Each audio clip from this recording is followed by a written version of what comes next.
What's up, cats and chicks? OutlawGreaser here. Look, I've been down with COVID for the past week, and I still ain't feeling too good. But I noticed today that I've got 400 subscribers, so I just had to make a video and say thank you. Finally got to 400. I've been waiting, I've been watching. I know I hadn't said nothing about the 200 or 300, but I seen that 400 today, and I figured I'd do something special for y'all, because I've been putting it off for a while.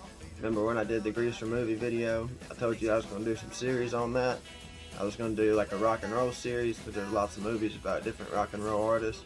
And then I was going to do a series on just like Teenage Rebellion movies, really. Like I already did all the Greaser, you know, not the ones that are based in the 50s. Like I still got to do that too. Today we're going to do the movies that were based in the 50s, but we're not rock and roll movies. They're not about famous people. These are just regular old movies. See how I'm breaking it down into series like this? That way I can have more videos to do. Honestly, that's the only reason I'm doing that. I don't know. Also, you can break it down like this into categories as well, because you can categorize these movies. Like the first set that I did were strictly Greaser films. And they weren't filmed in the 50s. They were based in the 50s. Now this here is going to be based in the 50s, not filmed in the 50s. But not specifically Greaser, more just 1950s. Gonna have a lot of good music in it from the 50s. A lot of teenagers, sometimes even the younger cats, but it's all 50s. A lot of good music, a lot of good times. So first on the list here, always number one, is American Graffiti. If you haven't seen it, then you ain't doing something right, cat. You need to get on it and watch American Graffiti, because it is one of the most iconic and nostalgic movies from the 50s, or movies about the 50s there is.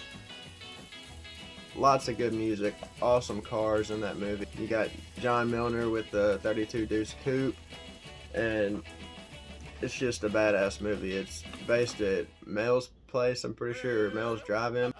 Just really takes you back, makes you feel like you're in the 50s. Number two, I'm doing this from order of favorites. So number two is Porkys. If you haven't seen Porkys, it's hilarious. It's about a group of teenagers in high school back in the 50s. And they get into all kind of shenanigans, doing pranks, doing all kind of different stuff, going on little wild adventures. They go to this bar called Porkys and get kicked out, and then keep coming back and trying to, you know, go in because they're not old enough to. And I ain't gonna spoil nothing, but it's funny, it's hilarious, it's definitely worth watching. There's some nudity in it, so if you don't like that, then you might not want to watch that movie. If you do like that, that might be a plus. Also, there's a part 2 and there's a part 3, so they're just as funny. I mean, part 1's probably the best. Part 2's pretty funny too, and then 3 is just kind of overplayed, but it's still a funny and good movie if you want to watch it. Something, you know, 50s. Number 3 is right up there with American Graffiti. It's called Hollywood Nights, and that is a badass movie if you haven't seen it. It's hilarious, but it's also just like American Graffiti. Probably not as many old, well, I don't know, it seems like it's based a couple years later, but not as many old cars, but there's still a bunch of good music, all kind of shenanigans and pranks and stuff that people get into. And it's about this drive-in that they got that the snooty high class, I think, homeowners association or something like that's trying to shut down because it's the teenage hangout spot. And, you know, that's where all the chaos and shenanigans happen and get started. And that's where the Hollywood Nights hang out. It's kind of like a little Greaser gang. But, you know, everybody had their own little car clubs back then and little social clubs, so it's not specifically Greaser, but, you know, you get the idea. And they got run-ins with the cops and stuff, and it's just funny. It's a good movie, and it's based in the 50s, so that's preferred in this community. Now, the next one, let's see. I didn't put these in order, so I'm just going to go make my own little order up here. I'm going to have to say my next favorite on this list would probably be Badlands. Now, Badlands is actually based on a true story.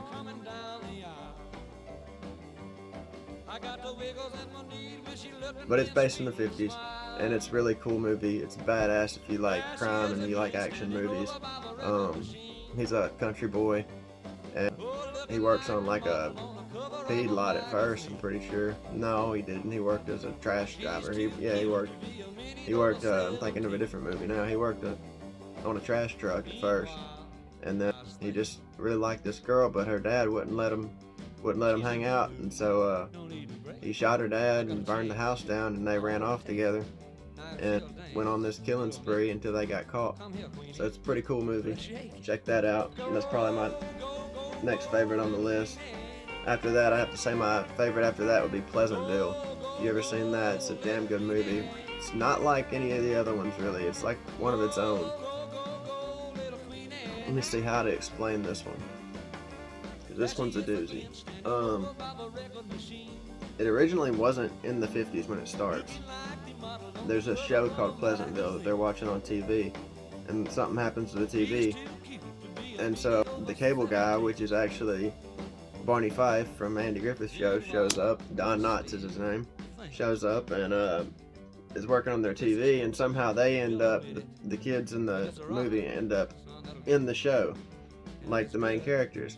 And it's all black and white, and it's back in the 50s, and it's just like this perfect home. You know, the dad goes to work, the woman stays and takes care of the dishes, and, you know, the kids and everything like that, and it's just a perfect 1950s home.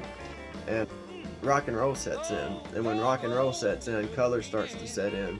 So check that out. That's definitely a good one. Next here on the list, this one's for the kids, but I just found out it's rated R. I would have never expected Stand By Me to be rated R. But yeah, it's rated R. It's a good movie. Really good movie. I don't know why it's rated R at all. But I haven't seen it in a long time. Maybe there's a lot of cussing in it. But it's a good movie about some kids in the 50s that go off walking and just hanging out in the woods. They probably got lost, to be honest, because they were in the woods for a really long time. They end up finding like a dead body or something like that, or maybe that's just from the family. Alright, I'm back, and that was freaking insurance claim because I wrecked my damn truck. I don't know, y'all remember Bonnie Blue? I know y'all remember Bonnie Blue. Bonnie Blue has been smacked, and she is bad, messed up. I'll put a picture in here to show y'all how bad messed up she is, but I got clipped at the intersection, and I had to answer a bunch of stupid questions about a claim. But I'm back now. So, where are we at? Here it is. We were talking about Stand By Me, I'm pretty sure. Yeah, apparently it's rated R. I don't understand why, but it's a good movie for the younger cats. If you want, you know, somebody more your age to relate to, you know, from the 50s, then you should watch Stand By Me.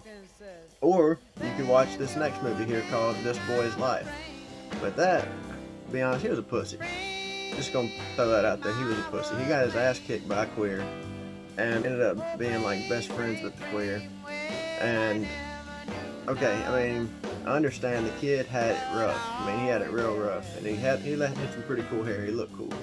I mean, that's the only thing I can give him. But he had it rough, so you know I can't blame him. Like, his mom wasn't a really good mom, and then she was stuck with this dirtbag dude just because, I guess because she was like desperate and just wanted someone to take care of her and the kid. The dude was an asshole to the boy and everything, but usually if you're in a situation or an environment like that, it makes you tougher. This dude was a puss. Like, he got his ass kicked by a queer, like I said, and the queer was like flirting with him and stuff whenever they were friends. I was like scared the kid was gonna go gay, but luckily that didn't happen, and it turned out to be an alright movie. But check that out if you want to. And really I should have put that one last, I guess. But I mean, it was an okay movie. The next one isn't so much greaser. Like that kid in This Boy's Life, he was definitely a greaser. The next one's not specifically greaser. But it's based in the 50s, and then it has some like teenage shenanigans in the beginning, like kind of like American Graffiti and Hollywood Nights or Porkys has. It was really cool, and it was also based on a true story. It's a weird one, y'all. Like, it's just the way shit happens sometimes, man. You can't really plan it, you know. Weird things happen, and you know, it's about being in the wrong place at the wrong time, pretty much. And you know, they could have got killed, they could have got framed for murder, but I don't know, I'll let you decide how you think it turns out after you watch it. But it's a pretty good movie, and it's called Macon County Line, so it's based in Macon County, Georgia, in I think 1953. So that's a good list of movies there for you. You got American Graffiti, Porkys 1, 2, and 3, Hollywood Nights, Pleasantville, Badlands, Macon County line stand by me and this boy's life. So check it out, dig it. Don't forget to subscribe. And again, thank y'all so much for 400 subscribers. Also, don't forget to check the description, because I always put the music that's in these videos down there into the description, and I also got links to my Instagram and to my merchandise website. So, check it out. Until next time, stay greasy, keep it rockabilly, and GTFO.